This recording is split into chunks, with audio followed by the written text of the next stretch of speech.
But we differ in how peace should happen.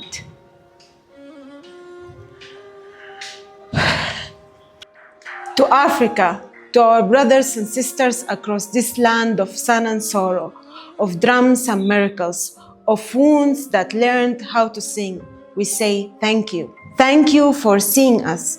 Thank you for calling our name when the world forgot it.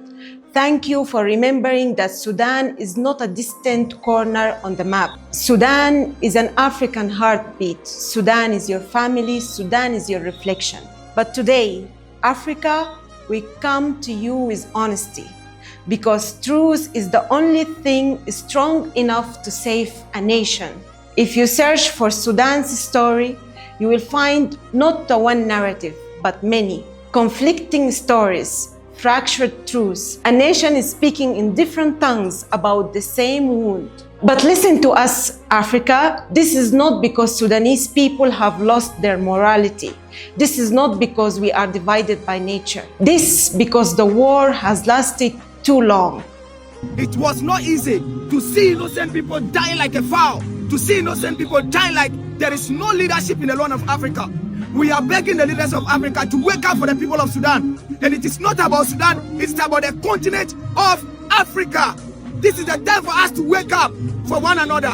We need peace in our land. We need unity in our land. It is because of the natural resource of Sudan. That is the reason why they cannot give the people peace. Science tells us when a nation lives in conflict for years, memory fractures, unity dissolves, fears become a map. People retreat into tribes, into ideas, into survivor. Trauma rewires the human mind. Long war takes society and breaks it into pieces. It happened in Liberia, in Sierra Leone, in Rwanda, in Congo. In every place, violence stayed longer than peace. And now it's happening in Sudan. But this spoken word is not about the narratives born from fear. It's about the narrative born from the people who never chose this war. The ordinary Sudanese people, the mother searching for food, the child carrying a memory no child deserves. Refugees crossing borders with a name and nothing else. The young man who wants only to work. The young woman who wants only to study. The grandmother who has lived through too many goodbyes. These are the people who say every day, we want peace, not victory, not revenge, not politics, peace.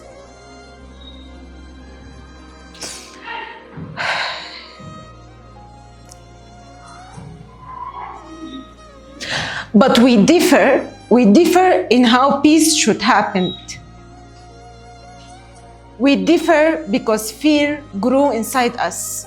Fear of returning to a worse violence, fear of injustice continuing, fear of impunity, fear of hatred becoming permanent, fear of losing the gains of our revolution. We are not divided because we lack dignity.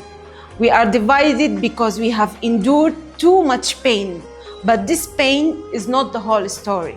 Sudan's military chief has confirmed the army's withdrawal from its last western stronghold of El Fasher after the paramilitary rapid support forces declared control of the city. In a televised address on Monday evening, General Abdel Fattah al-Burhan said he had approved the withdrawal in response to the systematic destruction and killing of civilians. Residents who fled El Fasher say they are fearful and distressed after losing contact with relatives still stuck in the city. Yale University's Humanitarian Research Lab said satellite imagery shows a mass killing has been carried out since El Fasher fell. Africa, listen to us with your heart. Sudan is a rich land, rich in gold, in water, in a fertile soil, in location, in culture, in history. A country at the crossroads of all continents. A place where the world meets. And because of this richness, because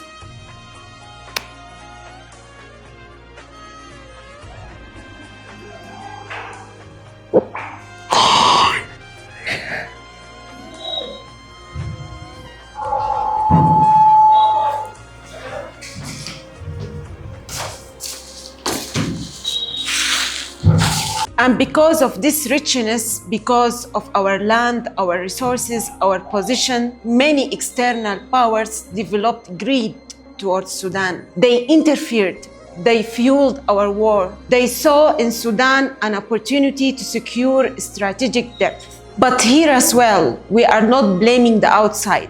We are speaking to ourselves. Because Sudan must wake up to what external greed combined with internal fragmentation can cause. And we must say another truth clearly.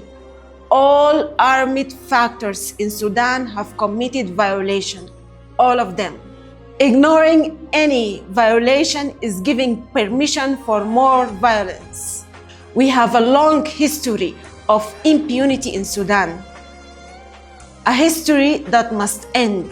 And between all these forces, between the greed from outside and division from inside, Sudan was lost.